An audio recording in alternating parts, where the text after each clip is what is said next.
Esse é o IBRADIMcast. Direito Imobiliário em Debate.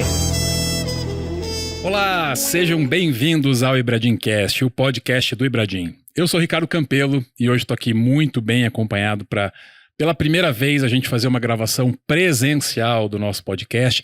Não só uma gravação presencial, como também teremos a gravação em vídeo. Então, se você está ouvindo a gente aí pelo Spotify, pelo canal tradicional, já saiba que no YouTube a gente vai colocar aí o episódio inteiro, vamos colocar os nossos cortes também. É uma tentativa de reformulação do podcast que a gente está experimentando e tomara que dê certo. Bom, e o nosso tema hoje é um tema super relevante, é o tema da tokenização de ativos imobiliários. Vamos falar sobre outros temas correlatos com esse. Antes de mais nada, se você ainda não conhece o IBRADIM, nós somos o Instituto Brasileiro de Direito Imobiliário. Hoje passamos a marca de 2.700 associados, espalhados em 25 estados da federação. Temos mais de 20 comissões temáticas das diversas disciplinas que compõem o direito imobiliário, inclusive uma comissão de inovação e tecnologia, esse tema que é o nosso assunto principal de hoje. Então acesse ibradim.org.br para conferir mais. Antes de mais nada, eu vou apresentar os nossos convidados, né, já agradecendo a presença de todos. Né, o time é grande hoje, deixa eu apresentar primeiro, né, aqui à minha direita, o Jota Batista. O Jota, ele também é podcaster, né, apresentador do Prop Talks, é um podcast muito legal, e CEO da Fleet, né, a empresa Fleet. Jota, muito obrigado pela sua presença, seja bem-vindo. Fala um pouquinho, aproveita para falar um pouquinho do que você faz, do que é a Fleet. Tá? Conta para o nosso ouvinte. Show de bola, obrigado pelo convite aí, uma satisfação tá contigo aqui e tá com esses grandes nomes aqui para conversar sobre um dos assuntos que eu mais gosto de falar, que é a inovação do setor imobiliário.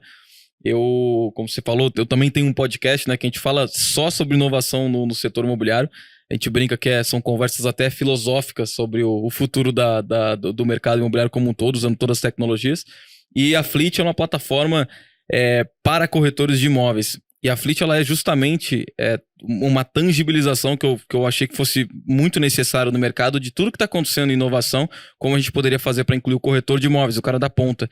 Então a Fleet é uma plataforma para corretores de imóveis, para que eles possam usar toda a tecnologia a favor deles, né? Não serem excluídos com a tecnologia, mas pelo contrário, se potencializar usando tecnologia e aí criando as suas próprias plataformas digitais usando a Fleet. Então, basicamente isso que a gente faz. Obrigado pelo convite. Vai ser um prazer conversar com vocês aqui sobre inovação.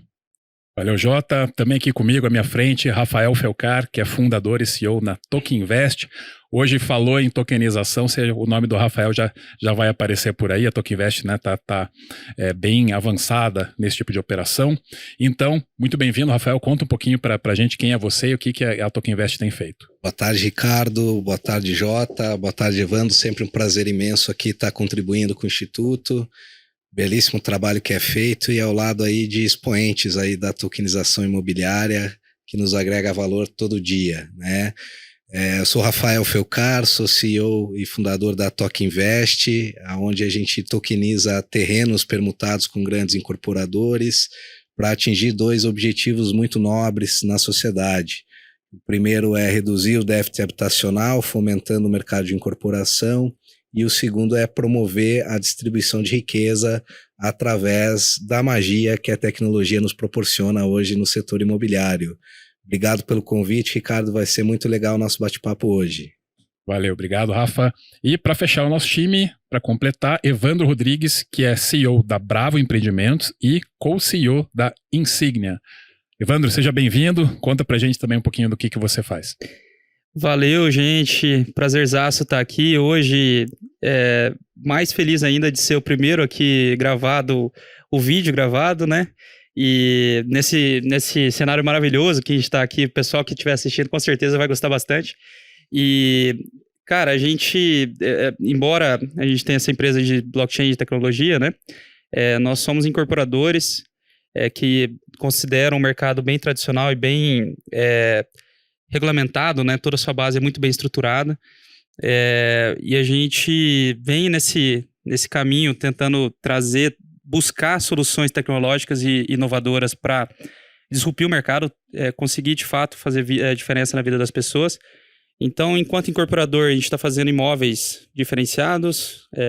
Hoje, a gente trabalha numa linha de imóveis compactos e pensamos muito em como agregar funcionalidades e facilidades na vida das pessoas, que o imóvel não seja só mais um teto, né? Que realmente as pessoas consigam usar ele a seu favor e diminuir os atritos de cuidar de uma casa, cuidar da vida, né? Dentro da residência, que as coisas sejam mais fáceis. E do lado da tecnologia, a gente tem aí a Insignia, que é a nossa tokenizadora, que estamos fazendo diversos produtos de utilidade, que realmente tragam também facilidades para as pessoas. Temos ali, daqui a pouco a gente vai falar um pouquinho, metaverso, temos o Cashback Token, temos agora o mais recente, o Insignia Club, que todos eles são para contribuir com esse propósito aí da incorporadora, né? Legal. E claro, depois a gente tentar trazer mais novidades que a gente acredita que é o futuro, né? Com certeza. Então vamos para a nossa pauta. Nos últimos meses, os operadores do mercado do direito imobiliário têm ouvido cada vez mais falar em tokenização de ativos imobiliários, né? Inicialmente isso pintou como uma forma de se investir com mais liquidez em imóveis, mas já está ganhando outras aplicações, estruturas mais complexas e aí atraindo cada vez mais a atenção, né? Tudo isso em um ambiente que ainda está em processo de regulamentação, né? Por isso que o tema é tão rico. No episódio de hoje, a gente quer dar um passo para trás para compreender o funcionamento do blockchain, abordar as possibilidades de tokenização para o mercado imobiliário e também falar um pouquinho sobre metaverso, aqui que o Evandro já estava trazendo até a experiência do que eles já fizeram, né? Que é uma outra novidade bem interessante que vem sendo utilizada pelos players do setor. Então vamos começar falando de blockchain. Agora eu trouxe um desafio aqui para o Jota, né, que é explicar por que eu acho que é legal explicar como que funciona o blockchain, né? Porque a gente fala às vezes, né, tokenização, e aí, né, isso está totalmente dependente, né, de uma rede blockchain. E eu acho que muita gente que ainda não tem familiaridade com essas estruturas, com essas tecnologias, às vezes ficam pensando, puxa, mas como que funciona o blockchain? Por que eu devo confiar que o blockchain é seguro, né? E que ele traz toda essa segurança, né? Que nós que já operamos um pouco desse mercado, a gente fala, nossa, o blockchain é uma maravilha, né? É uma solução tecnológica milagrosa. Então, acho que é legal tentar fazer o pessoal compreender como que funciona o blockchain, né? Que é uma coisa tão... que é contra-intuitivo, né? Entender, por isso que até não é tão fácil. Então, eu queria que você explicasse, Jota, como se você estivesse explicando assim para um labrador, né, fazer ele entender como é que funciona o blockchain. Foi exatamente da forma como eu aprendi, tá? Eu era o labrador. Algum tempo atrás, porque eu sou um cara de mercado imobiliário. Fui formado no mercado, comecei com 18 anos lá como corretor, então eu não sou o cara da tecnologia, né? Acabei me tornando um cara que fala sobre inovação e tecnologia nos últimos anos, mas a blockchain ela apareceu para mim, uma provocação nos últimos anos de um amigo meu que esse sim, especialista e eu brinco milionário de Bitcoin, porque investe em Bitcoin desde quando ele era centavos de dólar quase. Ele começou a me falar, me provocar e aí eu fiquei, o primeiro impacto foi não entender, né, que negócio é esse, por que isso é tão relevante para o mundo, mas pela empolgação dele de me falar, pô, isso aqui pode quebrar instituições financeiras, isso aqui pode redesenhar o jogo financeiro e do mundo como um todo, eu fiquei muito curioso. Então eu comecei a estudar sobre isso e vou explicar exatamente como eu fui entendendo, tá? O primeiro passo, acho que a gente fala de blockchain, a gente fala naturalmente, acaba associando a Bitcoin, né? E tá tudo bem fazer isso, porque em 2008, lá quando um maluco, ou não sabe se é uma pessoa ou várias pessoas, o Satoshi Nakamoto publicou um paper mostrando uma resolução matemática. Então, falar de blockchain é falar de tecnologia, é falar de matemática também, porque ele resolveu um problema matemático que há anos ele não era resolvido.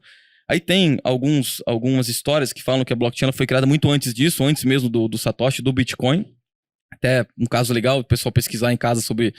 bota no Google lá, blockchain Xerox, vai vir uma história legal aí de alguns engenheiros da Xerox que teoricamente criaram um sistema muito parecido. Mas por que isso foi criado? O que é a blockchain em si? E o Bitcoin, que foi a primeira inserção de blockchain que depois permitiu que outras blockchains fossem criadas a partir da análise desse paper aberto do Bitcoin.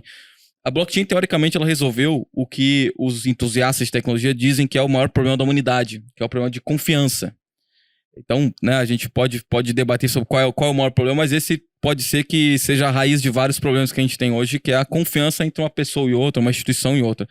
A blockchain resolveu isso uma vez em que ela usa esses cálculos matemáticos para transferir coisas, né? Pode ser uma cripto, o Bitcoin, pode ser um negócio tokenizado, né? Que a gente vai falar de tokenização.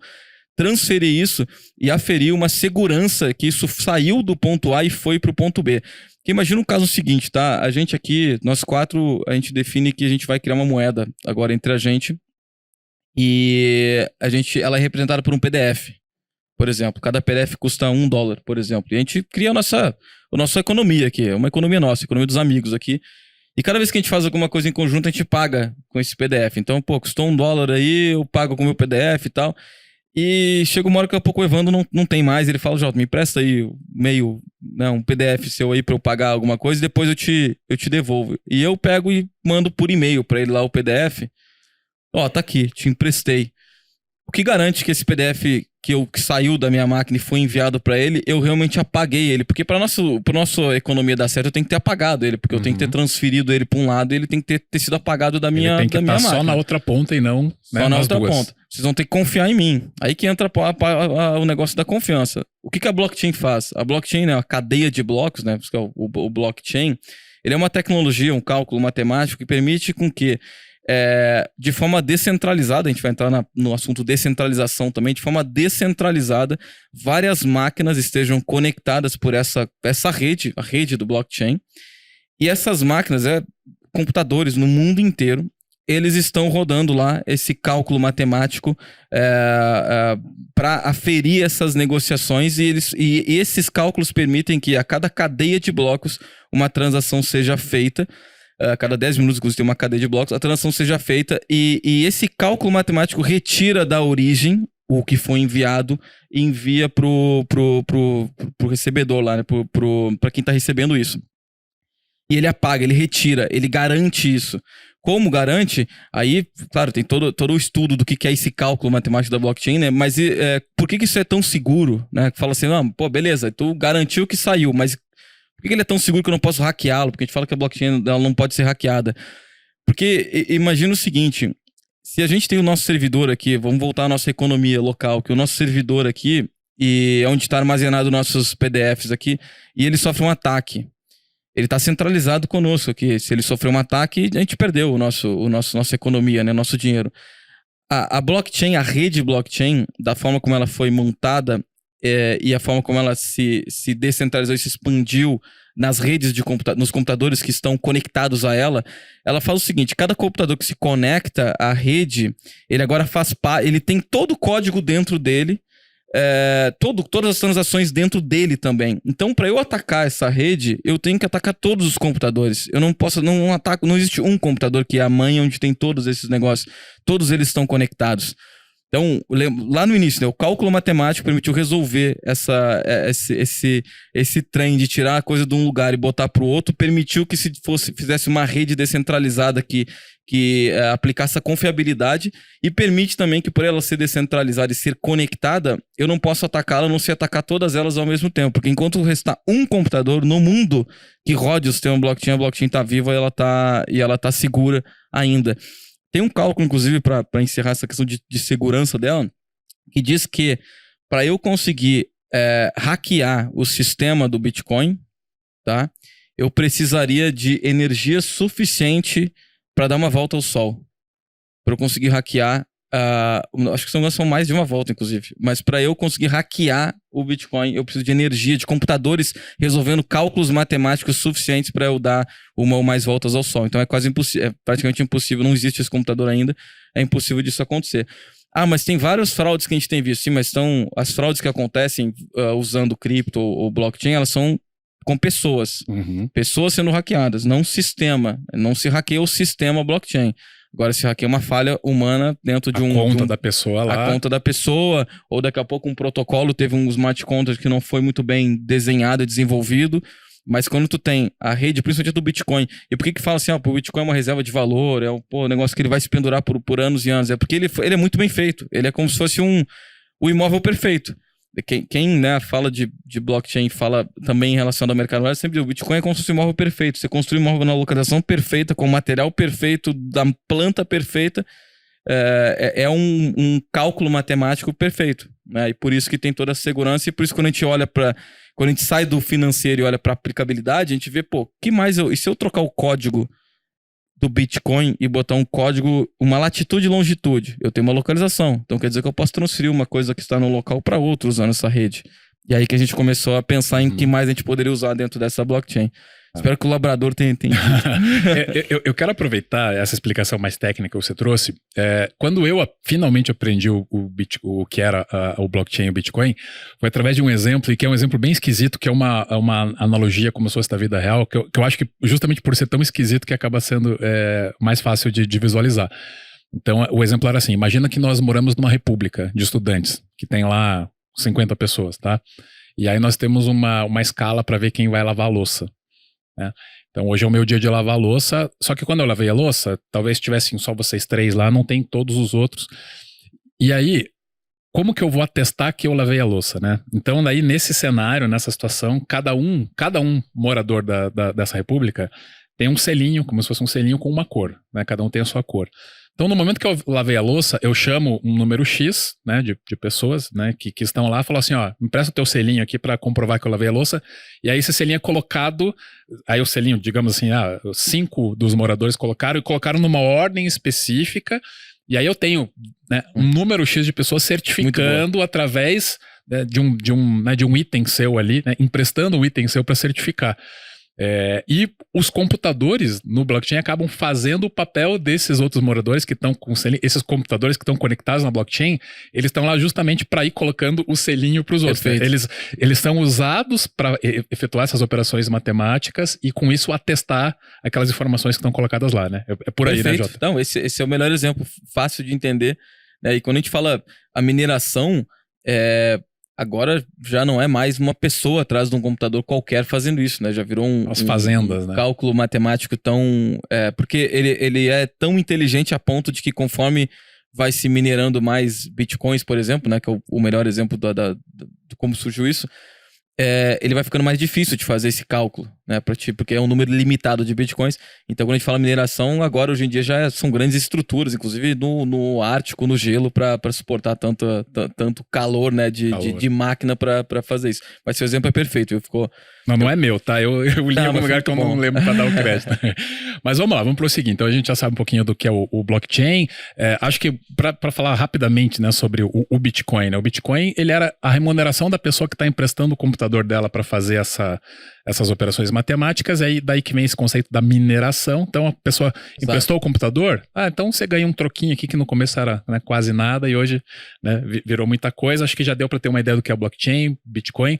Vamos passar para o token, então. E aí eu tô com uma pessoa aqui, o Rafa, que vai explicar um pouco pra gente, assim, o que é o conceito do token, né? Para depois a gente já entender como que isso pode ser aplicado no mercado imobiliário. Então, bacana. Eu acho que os labradores entenderam, né, Jota? E vamos partir aqui para a fase 2. O token, ele vai utilizar toda essa infraestrutura de blockchain, né, desses servidores, que garantem a imutabilidade dos dados, a transferência com segurança e a rastreabilidade de tudo que aconteceu. E o token nada mais é do que um contrato inteligente programado através de uma linha de programação que cria um ativo dentro dessa rede, né? Então a gente vai lá, cria um conjunto de combinados, coloca isso num código de programação e registra esse conjunto de combinados na rede blockchain. E basicamente a blockchain ela tem uma característica que é muito interessante, que é o fracionamento das coisas, né? E é a grande magia da tokenização. Então o token ele representa um pedaço disso que você registrou na blockchain. E você pode, dependendo da blockchain que você registra, dividir esse único token em até 18 casas depois da vírgula, né? O que, na nossa opinião, é o que traz a grande magia da tokenização, que é você poder dividir tudo e todo mundo consegue comprar um pedacinho daquilo que deseja, né? E dado esse protocolo, as transferências são totalmente seguras, os registros das transferências são imutáveis e o que traz, e tudo a um custo muito acessível, né? A gente sabe que toda essa infraestrutura de tecnologia permite que nós possamos dividir coisas num custo muito barato e trazer a segurança para cada uma das pessoas que resolveram comprar um token, uma fração de token, eles saberem que realmente aquilo aconteceu e está registrado e ninguém vai mudar essa realidade, né? Então, assim, em linhas gerais, a tokenização, né, o token é um ativo que se cria registrando-se ele dentro de redes blockchain e efetivamente permite que ele se divida em inúmeros pedaços, né? Eu acho que é mais ou menos isso, explicando de forma simplificada e espero que eu tenha conseguido me comunicar bem. Conseguiu sim, eu já quero aproveitar o gancho assim para, né, essa palavra fracionamento, em se tratando do mercado imobiliário, eu acho que é justamente o gancho que faz a tokenização ter tanto sentido e tá chamando tanto a atenção, né, dos empreendedores e dos players em geral. Porque hoje, né, eu, Ricardo, se eu quiser investir investir no mercado imobiliário, né, sem a tokenização, eu teria que comprar um imóvel inteiro, né? Às vezes não cabe no meu bolso, ou às vezes é um investimento que eu não quero arriscar tanto nesse momento, prefiro deixar uma parte em renda fixa. Então, a tokenização, ao fracionar o imóvel, ela me dá a possibilidade de, no mínimo, diluir o meu risco, né, e fazer um investimento que fica mais um pouco atrativo, né, para o público em geral. Eu acho que é um pouco por aí que esse mercado tem atraído tanto interesse, Rafa. Com certeza, né, Ricardo? A questão do fracionamento, ela possibilita que qualquer cidadão consiga entrar dentro de uma propriedade imobiliária, né? Não no termo jurídico, mas sim no termo amplo, né? Então, o fracionamento, ele democratiza o acesso, né?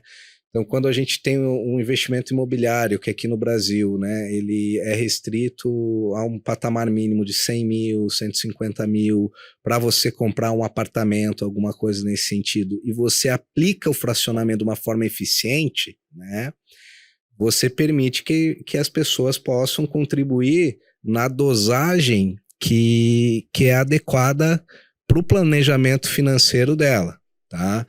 Então, às vezes a gente tem uma pessoa que tem 10 mil reais guardados e gostaria de dispor de 2 mil reais na compra de um imóvel.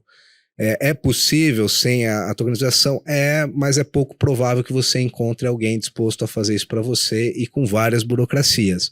Agora, dentro de um ambiente blockchain, isso pode ser feito em real time, né? Ela entra, ela faz a tradição do ativo que ela tenha, seja dinheiro ou seja um criptoativo, em troca daquele pedacinho do imóvel, né? E isso abre aqui no Brasil uma acessibilidade a mais de 85 milhões de pessoas que não têm o cheque para comprar o imóvel inteiro, mas amam imóveis e são completamente apaixonados por esse setor. Até porque esse setor, a gente até conversou um pouco antes, a gente quando se fala tokenização imobiliária, se junta dois mundos, né? Esse mundo tokenização e criptomoedas que tem muita volatilidade. Do outro lado, você tem o mercado imobiliário que é o contrário, né? Que é um mercado muito mais seguro, a chance de perder dinheiro é muito baixa, né? Porque os imóveis sempre valorizam. Então a gente está tentando adequar essa ferramenta, né, para uma realidade que é a realidade do mercado imobiliário. E, né, você já falou um pouco assim dessa facilidade no investimento, agora eu quero trazer o Evandro para a conversa. Além do fracionamento na questão da propriedade imobiliária, que torna o token mais atraente, eu acho que a facilidade, a liquidez, no sentido de facilidade para ele revender, se for o caso, né, também é um atrativo interessante, né? Hoje, quando a gente está falando hoje de um público, né, acho que no principal sentido da tokenização aqui, a gente está falando de um público que é um investidor, que já conhece um pouco mais, né, e que hoje as incorporadoras trazem esse investidor, né, na sociedade em conta de participação, né? A SCP é o modelo principal para atrair esses investidores, né? Então, só que o SCPista, ele tem ali a cota dele e ele está muito amarrado, né? Ele não vai poder vender esse investimento para outra pessoa sem o aval da incorporadora. Eventualmente vai ter que cobrar uma taxa de cessão.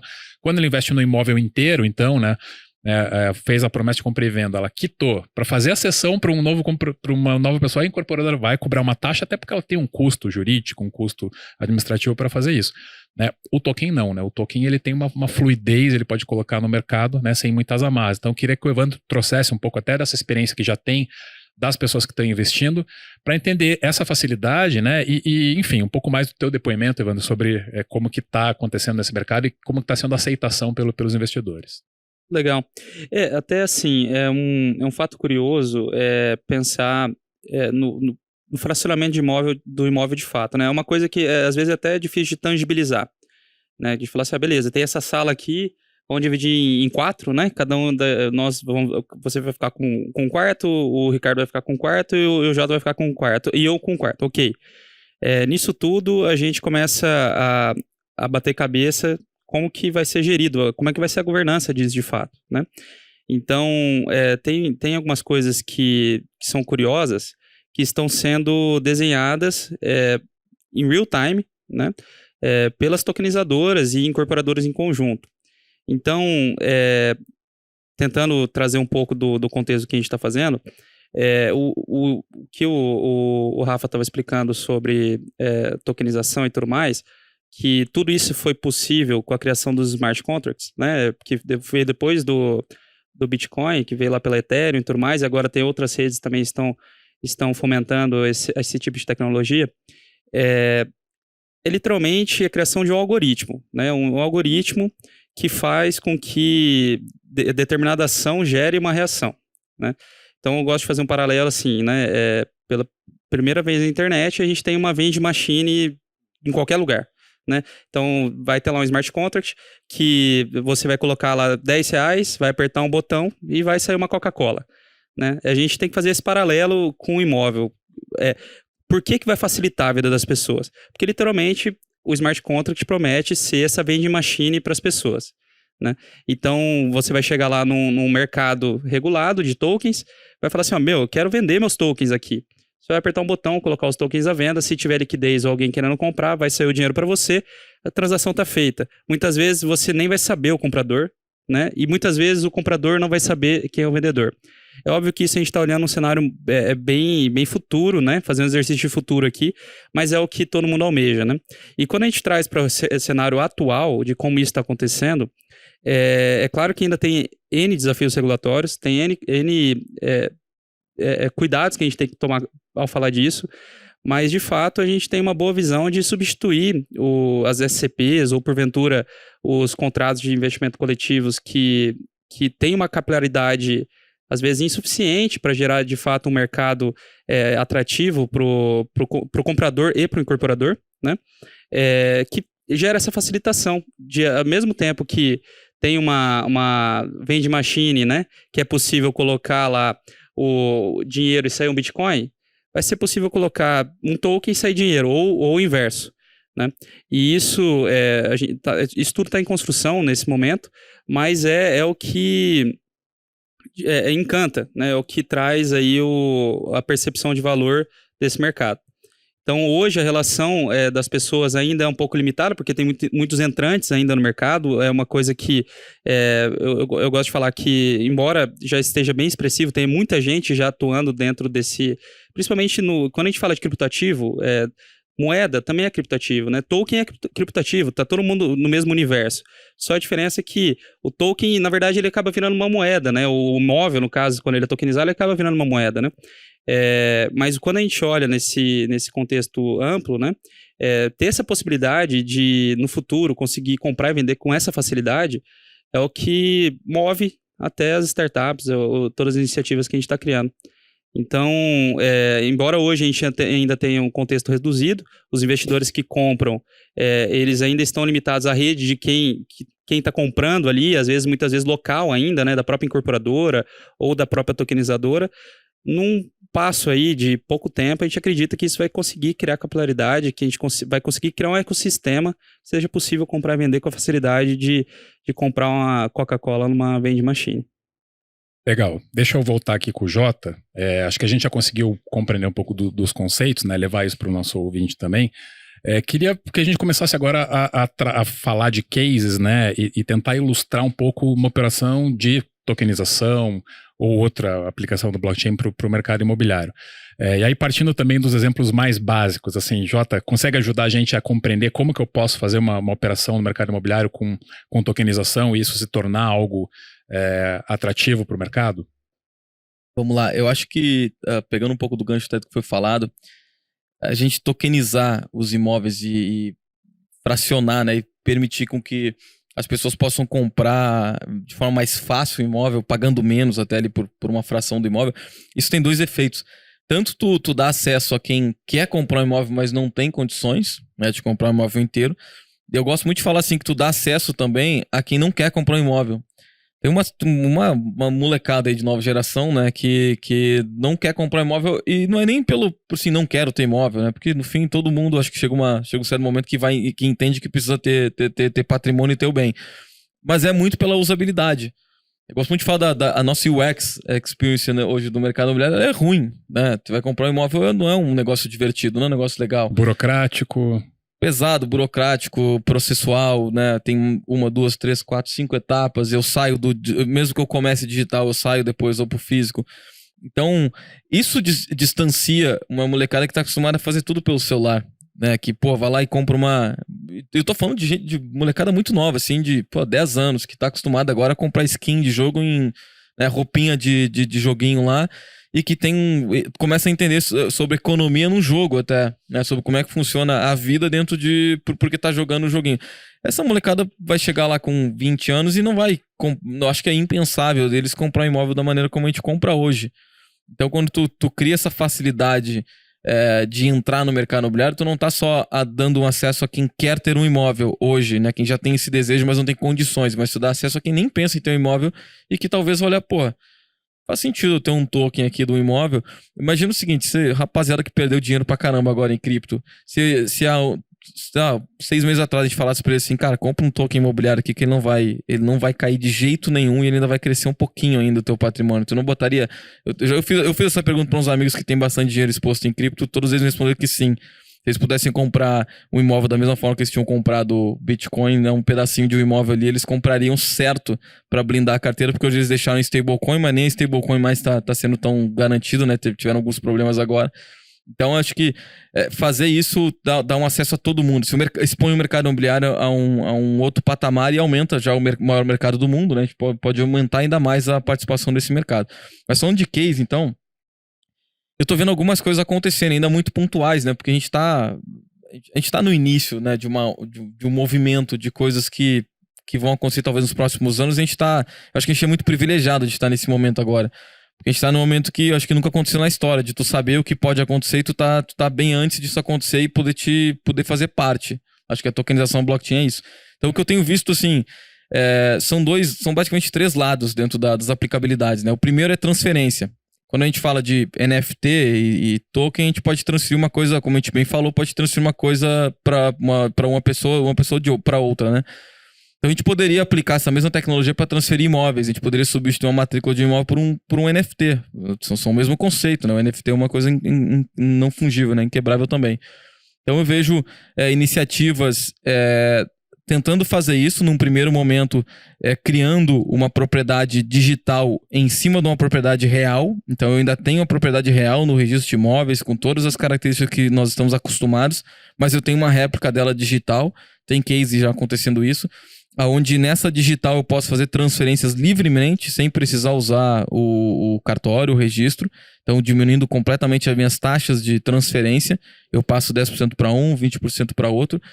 Isso não acontece ainda em massa, mas já tem case aplicado já. Então é um bom indício de mostrar como isso pode evoluir lá para frente. Então esse é um lado, é o lado de transferência. É inegável que a blockchain vai facilitar as transferências. Então no mercado imobiliário esse é a primeira parte que eu acho que vai ser mexido, que já tem case mexendo.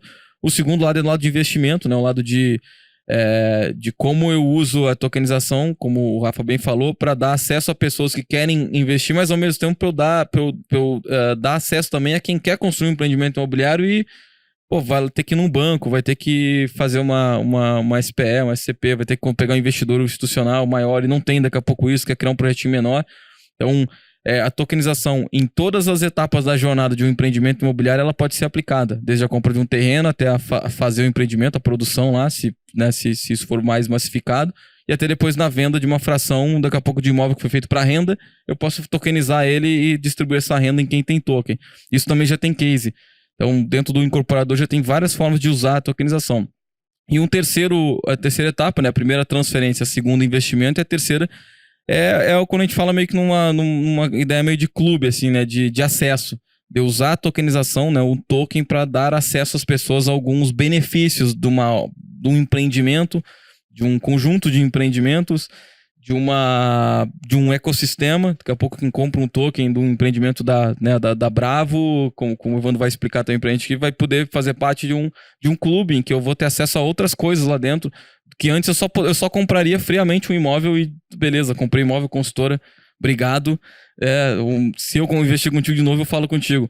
Agora, usando a tokenização, eu tenho um token da incorporadora, eu tô sempre com ela porque ela vai me dar vários benefícios em outros lugares, né? Para mim, essas três coisas, contato com imóvel começa a ser... Antes até, assim, quando a gente fala de um público específico que compra propriedade para crescer patrimônio, muitas vezes o patrimônio em si não é objeto de visitação o tempo todo e tudo mais. Quando você cria um clube, você está aproximando as pessoas do imóvel, né? Está aproximando as pessoas do mercado, do seu contexto, daquilo que você está criando, né? Então, contribuindo o que você estava falando, eu acho muito legal isso. É uma conexão diferente com o que a gente já está acostumado, né? Eu acho que em termos de user experience, isso é realmente uma mudança cultural muito grande, né? Exato. Porque às vezes a gente olha assim pro investimento imobiliário, pô, é caro, né? É muito dinheiro investido. E é uma relação tão fria, né? Que a gente fazendo um investimento imobiliário, que a gente fez o negócio e deu, né? Acabou. Aí, claro, a gente vai usar esse imóvel, mas se for para investimento, às vezes tu bota na mão de uma administradora para fazer. Acho que dá para fazer mais com isso. E também eu gosto muito de trazer os atores tradicionais para esse negócio, né? O corretor de imóveis, por exemplo, a imobiliária, que teoricamente seriam substituídos pela tecnologia, principalmente essa em específico. O conceito da blockchain é eliminar intermediários, né? É transferir de uma pessoa para outra. Mas as pessoas, milhões de habitantes no Brasil e bilhões no mundo, quem conhece sobre o mercado imobiliário? São poucas pessoas. Então, mesmo que a gente facilite o acesso ao mercado imobiliário via tokenização, ainda as pessoas não vão conhecer de mercado imobiliário da noite para o dia depois disso. Então, a gente vai precisar ainda de pessoas que saibam para poder nortear, poder fazer curadoria, indicar e intermediar de certa forma. Claro que, aí vem a minha provocação já, o profissional hoje do mercado não é esse cara que vai fazer isso. A gente não tem esse profissional ainda, tá? A gente vai ter que formá-lo. É um novo profissional imobiliário, um novo agente, um novo corretor, um novo formato de imobiliária, que pode ser uma evolução das que já existem hoje, naturalmente elas podem evoluir, mas hoje como o mercado é feito, principalmente como o corretor de imóveis atua, ele acaba não conseguindo transmitir o que é preciso para poder fazer uma operação de tokenização, o que eu vejo, né? Eu acho que dá para complementar, né? A gente fala muito do acesso ao investimento, né? Mas basicamente a gente também tem uma acessibilidade ao desinvestimento, né? Uhum. Então, muitas vezes a pessoa ela tem uma necessidade de obter um recurso para alguma emergência, algum planejamento, algo que ela queira executar. E quando ela vai se ver, ela fala, poxa, eu tenho que vender um imóvel de 600 mil reais e eu estou precisando de 80 mil, né? E eu tenho que pagar o custo de venda sobre o todo, né? E a tokenização, ela traz a possibilidade dessa pessoa sair parcialmente daquela imobilização imobiliária, né?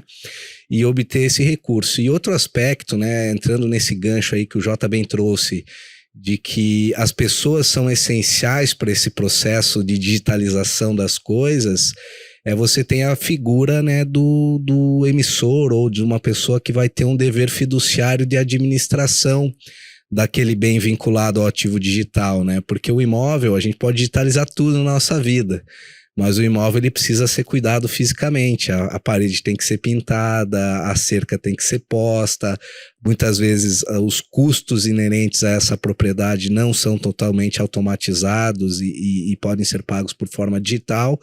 Então, a magia dessa ferramenta, trazendo toda essa acessibilidade, todas essas modelagens de uso, né, do token como algo útil para a sociedade, ela não exclui a pessoa humana disso, porque a gente vai precisar sempre dela fazendo essa conexão entre o mundo real e o mundo digital.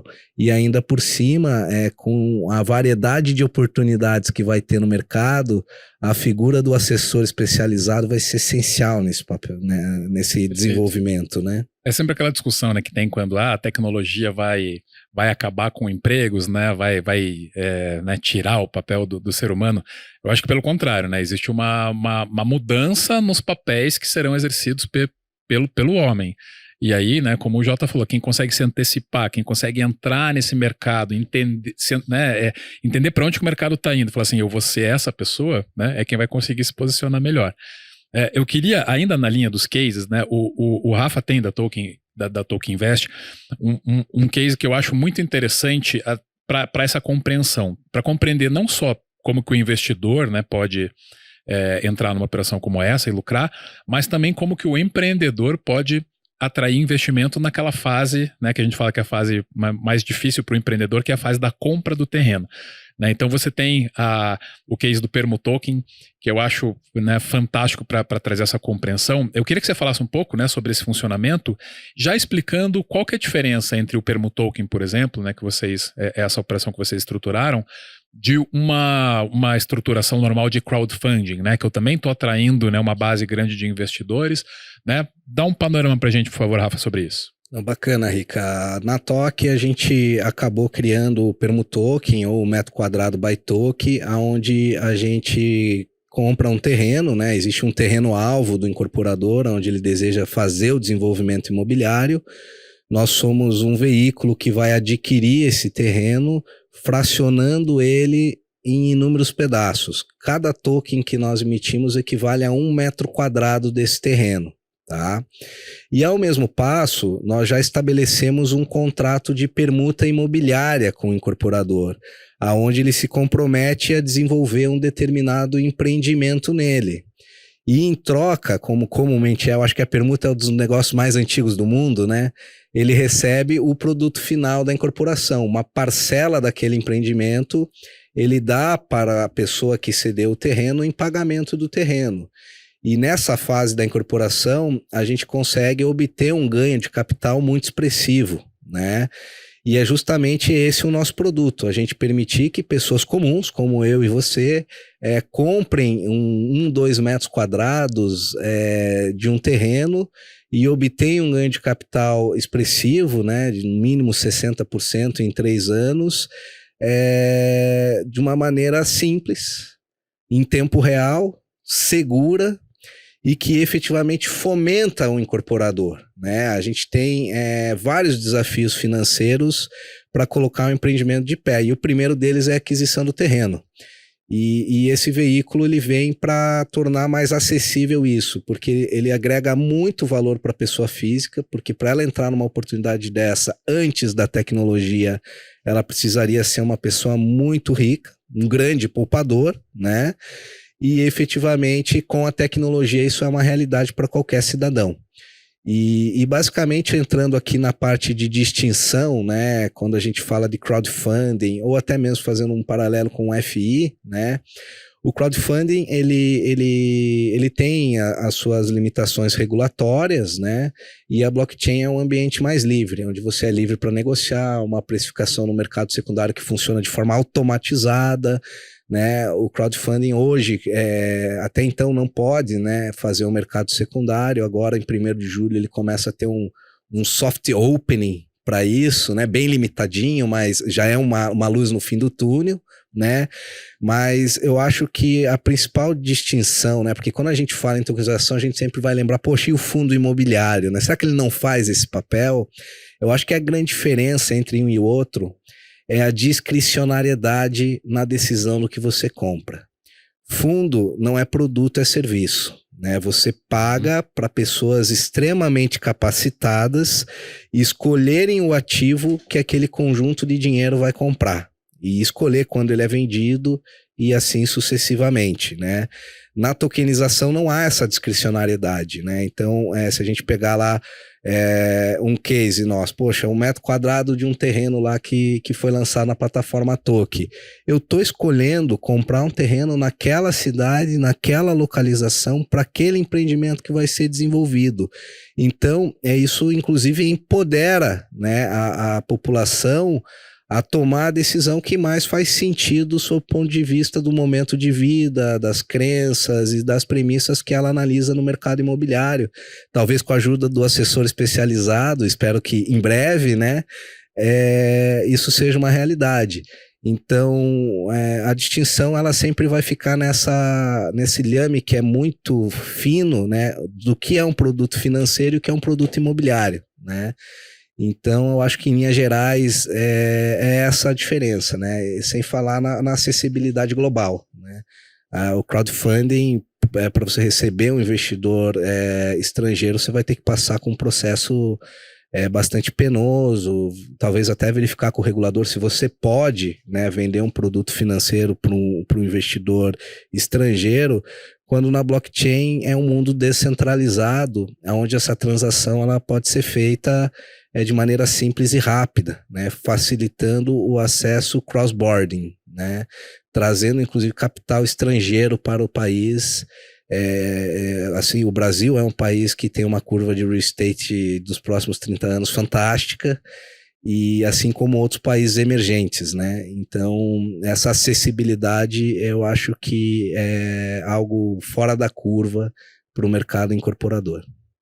Eu até acho que o crowdfunding, né, até pegando um pouco pela origem de como que apareceu o crowdfunding, eu acho que era uma coisa mais voltada assim para um público que tem uma relação com a pessoa que está captando ali, como um artista que quer conversar com a sua fanbase. Eu quero lançar um projeto, mas eu não sei da aceitação, então será que vocês colaboram aqui? Que daí já é uma noção muito menos de investimento do que o token, né? O token é aquilo, eu vou comprar e quando se valorizar eu quero vender, né? Eu já quero, o meu objetivo aqui é lucrar. Claro que a gente tem toda essa questão de vantagens e clubes, né, que podem ser agregados, mas eu acho que é um racional muito mais de investir e lucrar, né, que no crowdfunding acho que acabou, né, direcionando para isso, mas não era muito da origem, né? E essa fluidez do crowdfunding, acho que não necessariamente a pessoa pode vender a cota dela ou com a mesma facilidade que venderia um token, né? Acho que dá para fazer esse paralelo. Sem dúvida, né? É bem restrito com essa nova regulação, salvo alguma imprecisão técnica aqui, me perdoem, mas ela só pode vender para pessoas que compraram o mesmo ativo, né? Já na blockchain o universo é extremamente amplo, né? Mas assim, tem suas semelhanças também, né? As pessoas querendo entrar com uma pequena parcela de dinheiro para, de alguma forma, obter algum retorno, algum rendimento ou simplesmente participar de um empreendimento imobiliário, né? Eu acho que tem muita coisa comum também. Legal. Eu quero ouvir o Evandro falando especialmente sobre a experiência de metaverso da Bravo, mas antes o Jota, né, para quem tá ouvindo aí, só pra vocês saberem a situação que a gente tá aqui, o Jota daqui a pouquinho ele tem que sair para o aeroporto para voltar para Porto Alegre, então eu quero aproveitar ainda a presença do Jota aqui para falar um pouco mais, enfim, aí deixo a palavra meio livre, meio freestyle para você, Jota, para comentar um pouco, em cima de tudo que a gente tá falando aqui, das experiências que você tem, que pode agregar aí em cima desses temas em geral. Pô, valeu, obrigado de novo pelo convite, desculpa até a correria para sair, mas pô, eu tô aprendendo muito aqui com vocês aqui e nessas conversas que a gente teve previamente também. Como eu falei, eu sou um estudioso do mercado imobiliário. Meu pai gosta de falar que lá no Sul eu sou metido, né? O cara é metido, tô sempre querendo fuçar o que tá acontecendo para fazer parte ou pelo menos estar perto. E por isso até da criação do podcast, né? Pra gente poder conversar, arrumar uma desculpa para conversar com gente grande. E assim, como eu gosto muito de falar sobre esse assunto de tokenização, eu tô muito assim, dentro das empresas que estão fazendo, procuro estar perto, estar conversando, estar sabendo o que está acontecendo para ver que caminho vai seguir. Dentro da Fleet a gente tem essa missão de tangibilizar para os corretores de imóveis as possibilidades, né? Incluí-los nesse negócio. Até quando eu falo desse novo assessor de investimento, talvez que tenha que surgir do mercado imobiliário, é porque eu vejo que quando a gente começar a tokenizar em massa as coisas, né, ou talvez não seja em massa, mas quando a gente começar a ter mais case disso, é importante que a gente tenha distribuição disso, que eu acho que é um outro desafio que a gente ainda não teve ele tão grande, porque a gente está ainda fazendo projetos menores, né, mas quando a gente começar a fazer projetos maiores, a gente vai precisar distribuir isso. E aí que eu acho que a força do corretor de imóveis, por exemplo, que está pulverizado, né, que está no Brasil inteiro, em cada canto do Brasil, que entende a sua região, que tem na sua carteira um investidor, que conhece a realidade, ele vai ficar muito importante. Então, encerrando assim, a minha participação, eu faço sempre um paralelo do mundo que a gente está hoje com o que a gente pode viver ali na frente. E eu acho que o pessoal do mercado imobiliário que olha esse tipo de conteúdo e fala, poxa, mas eu acho que vai acabar com o meu negócio. Ou pelo menos, às vezes, até diz assim, não, eu não quero saber disso, que você não vale a pena. Isso não é, sabe, aquela defesa de eu quero descreditar o outro para continuar com o meu negócio. Eu acho que é justamente o contrário que deve ser feito. Deve ser olhar e dizer, peraí, o que a Ensina tá fazendo, o que a Toki tá fazendo, como é que eu posso estar perto, pelo menos para assim, se sobrar ali alguma coisa, eu tenho aqui meus clientes também, quero ajudá-los a fazer esse negócio.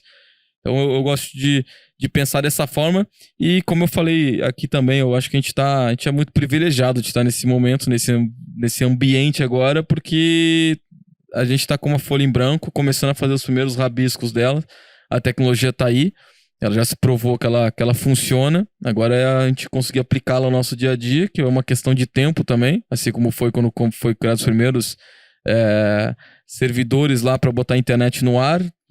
Muita gente duvidava, achava que não tinha por que eu ficar perdendo tempo usando o www. Depois começou a se duvidar, não fazia muito sentido eu ficar o tempo todo com o celular na mão. E a gente tá aí, né? A gente tá fazendo várias coisas que duvidavam que seriam feitas ao longo do tempo. Talvez essa dúvida de se o metaverso vai ser uma realidade, ela daqui a 5 anos, 10 anos, talvez ela seja mais um assunto que a gente diga, lembra que a gente duvidava lá? Agora a gente faz todas as nossas reuniões em ambientes virtuais indo até um ambiente tal. Querendo ou não, a gente já vive num teste de metaverso, né? Quando a gente abre um Zoom, a gente está fazendo uma reunião virtual. É basicamente um teste, né? Quando a gente faz uma transação ali, envia um Pix, a gente está fazendo uma transferência quase que de Bitcoin via wallet ali, né? De uma para outra. Claro que não é igual, mas é um teste já. Acho que a gente está se preparando para viver esse mundo novo aí. Não sei o que vai acontecer, mas estou animado. Vão acontecer coisas interessantes aí. Legal, já agradeço ao Jota pela presença, desejando boa viagem e a gente segue aqui mais um pouco Valeu, pessoal. Com o nosso papo. E acho que até pegando essa linha, né, do que o Jota trouxe sobre quando você tem um movimento como esse de inovação e de mudanças, né, existe sempre quem tenta desacreditar. Ou até um movimento um pouco natural, a gente pensar assim, mas será que isso aí vai para algum lugar mesmo? Né? Então, por exemplo, hoje fala em token, o pessoal lembra do NFT do macaco lá, né, do Bored Ape, fala assim, mas isso é coisa para otário, né? Até o Bill Gates teve uma frase essa semana de que, o NFT só vende porque todo dia de casa sai um malandro e um otário e se encontrar faz negócio, né? Mas eu acho que aí é uma compreensão um pouco superficial, né, do que é realmente o NFT. O próprio Bored Ape, né, que o que está por trás daquela imagenzinha do macaco, que é o acesso a um clube até nessa questão de separar, de selecionar as pessoas que são os proprietários, e aí coloca lá o Neymar junto com o Eminem, né, forma ali um grupinho. Então, comprar a imagem te dá acesso, comprar aquela NFT te dá um acesso a algo por trás. E as pessoas às vezes ficam só com aquela compreensão da NFT, o cara tá pagando por um JPEG, que eu posso dar um print screen aqui, eu tenho um JPEG também. E com relação ao metaverso, eu acho que também tem uma compreensão, às vezes as pessoas, mas metaverso, mas aí é que nem tinha lá o Second Life, né, que não vingou e que era um negócio, as pessoas vão ficar fazendo, né, brincadeirinha de faz de conta no ambiente virtual, né, isso aí não vai dar em nada. E eu achei legal, eu já, né, passando a bola para o Evandro, falar sobre um case muito legal que vocês tiveram e que eu recebi, né, em vários grupos de WhatsApp, né, o link da notícia lá da Bravo, né, trazendo uma experiência legal de metaverso no mercado imobiliário, no empreendimento em corporação. Então, eu queria que você explicasse, né, né, qual foi essa aplicação e qual que foi o racional, como que tem sido o retorno por trás disso. Legal. Até enquanto o Rafael e o Jota estavam falando, e valeu, Jota, boa viagem para você. Forte abraço, cara, valeu. Fica aí a saudação aí, muito legal, muito massa o bate-papo. Valeu, Jota, até uma próxima. Abraço, boa viagem. Valeu. Que assim, a gente acaba comumente discutindo problemas que a gente já conhece, né? Problemas e soluções que a gente já conhece. E aí fica um pouco mais distante começar a pensar aquilo que a gente ainda não conhece ou ainda está muito fora do que a gente vive todo dia, né? E talvez o metaverso ele se encaixe um pouco nesse pormenor, né? É que nem quando surgiu, o Jota falou agora há pouco, né? A gente fica no celular o tempo todo. Quando surgiu o celular, aposto que meu pai, minha mãe, eu tenho só 30 anos, né? Meus pais ainda são jovens, falavam que não iam usar um celular. Né? Por quê? Porque era um problema desconhecido para eles até então. E quando a gente começa a olhar esse universo todo sendo criado, assim, muitas pessoas olham e falam assim, meu, é um joguinho. Meu, esse negócio aí é para comprar avatar, é a mesma coisa que meu filho joga lá no Minecraft e tal. Não é bem assim, não é bem essa história, né? É claro que também tem esse fundo, e a indústria de games, ela não para de crescer, tá gigantesca, é um negócio que veio para ficar também, e cada dia vai fazer mais diferença na vida não só da nova geração, mas também da economia como um todo. Só que o metaverso, ele tem um papel bem importante, que ele vem desempenhando, e vai desempenhar cada vez mais, que é conectar literalmente o ativo real com o ativo digital de uma forma visual. A gente falou agora há pouco do case da Toki, que é o metro quadrado by Toki, né? Que é 1 metro quadrado de terreno, que ajuda o incorporador a fazer o desenvolvimento, a comprar o terreno e tudo mais, ajuda ele na atividade imobiliária dele. Só que isso, claro, é um ativo digital que você recebe ali na sua wallet, mas muitas vezes você não visualiza, não tangibiliza, né? E no mercado imobiliário a gente sabe que as pessoas gostam de ver lá onde a galinha tá botando o ovo, né? De conseguir ver o imóvel, ver a obra, ver porventura a incorporadora se tá indo bem, se não tá, se lançando mais coisas, se não tá. Então, quando a gente traz uma conexão digital para esse universo, a gente coloca isso, a nossa tratativa está sendo colocar isso dentro do metaverso, né? Então, o nosso case foi pegar exatamente o produto que vai ser construído. Então, a gente pegou lá um prédio, o projeto do prédio, que a gente chama de BIM, a tecnologia que a gente usa para desenhar esse prédio. Que a gente literalmente coloca todas as paredes, como elas vão ser, os vidros, as janelas, as portas, todos os equipamentos do empreendimento lá, e a gente construiu isso dentro de um ambiente digital. Por quê? Porque possibilita as pessoas a visitarem o imóvel antes de ele ficar pronto. Ela consegue entrar no computador dela, ou se ela estiver na beira da praia conversando com um amigo, ela consegue abrir também pelo celular e olhar. Ela consegue, porventura, mostrar para o filho, para a filha, num jantar com os amigos, ou porventura até para critério técnico mesmo. Estou fazendo um bom investimento? Esse negócio está acontecendo de fato? Então a gente constrói exatamente igual a versão real no mundo digital. E ainda a gente deixa uma versão pronta do lado. Então, vamos dizer, no terreno lá, no metaverso, vai ter um canteiro de obras acontecendo a obra lá, subindo, conforme os níveis da obra, e do lado vai ter o prédio pronto, que a pessoa pode ir lá ver também como que vai ficar pronto aquele negócio que ela comprou.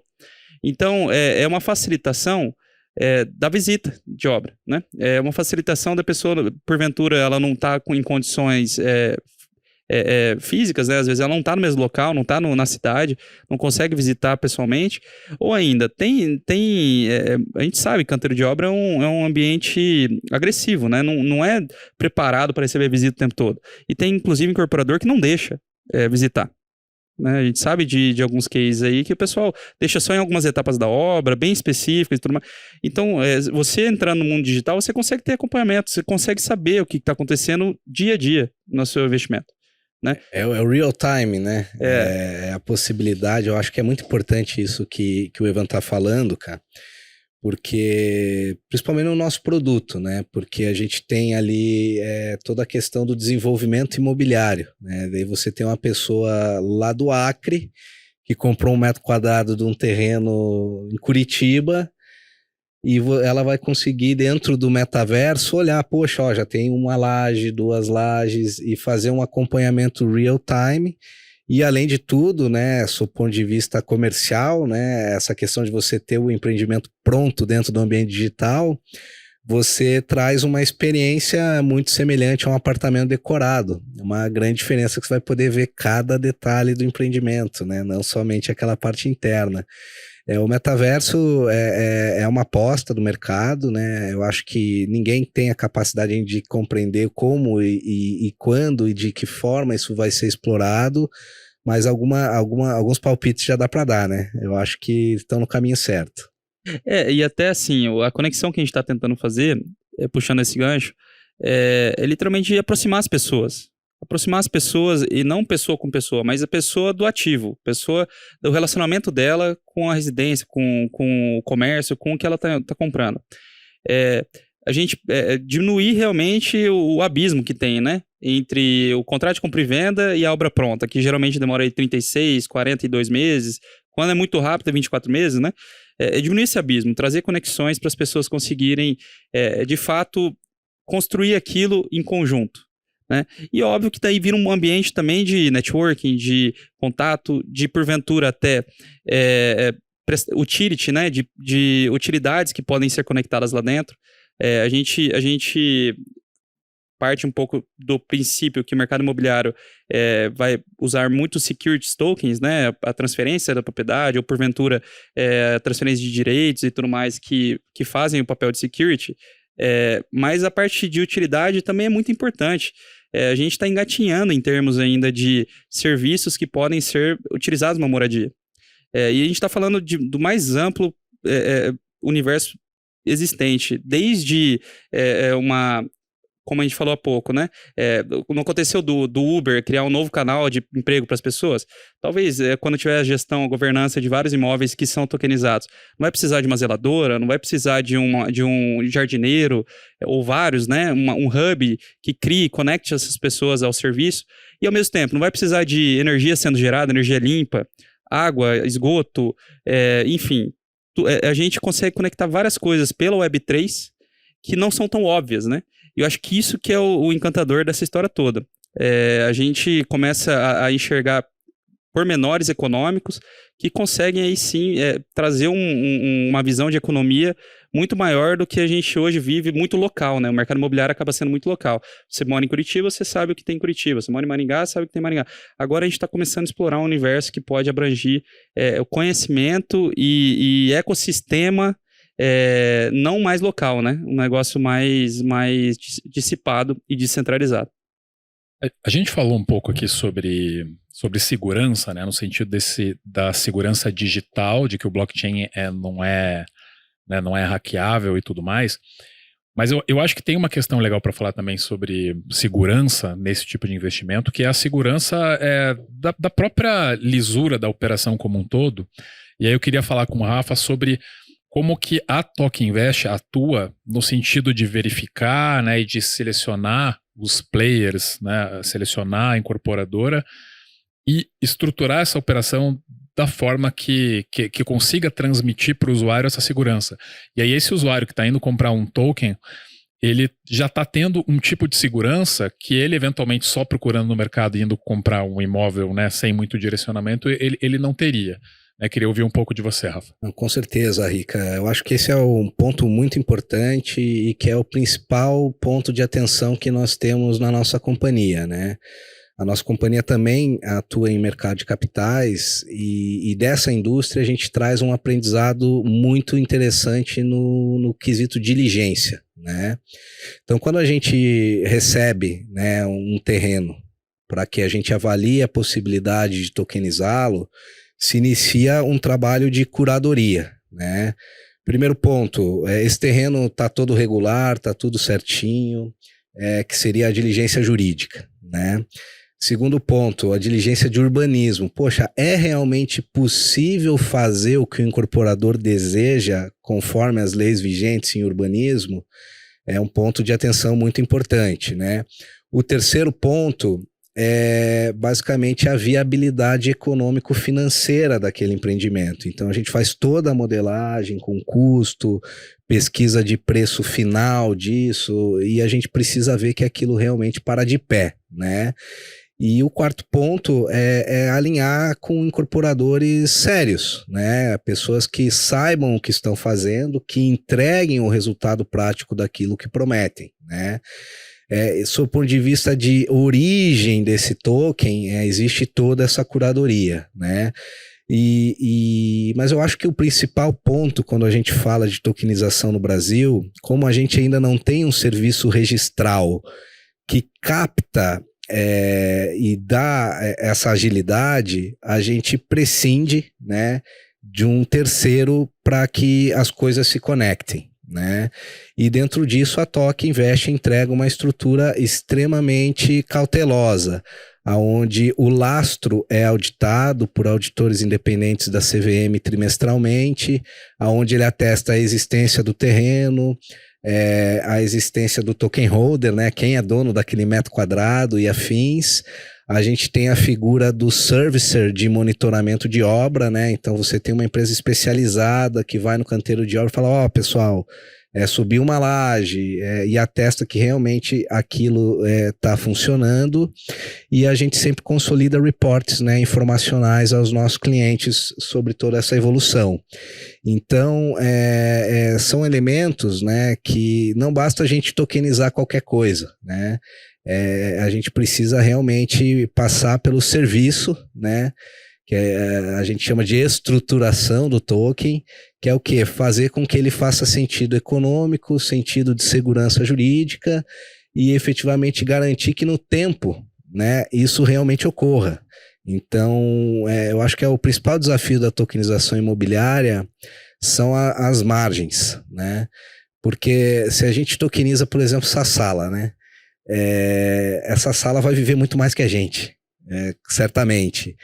E você vai precisar, aquele carinha lá, aquele fiduciário que eu comentei, vai ter que ter alguém olhando por essa sala para que ela fique bonitinha, pintada, modernizada.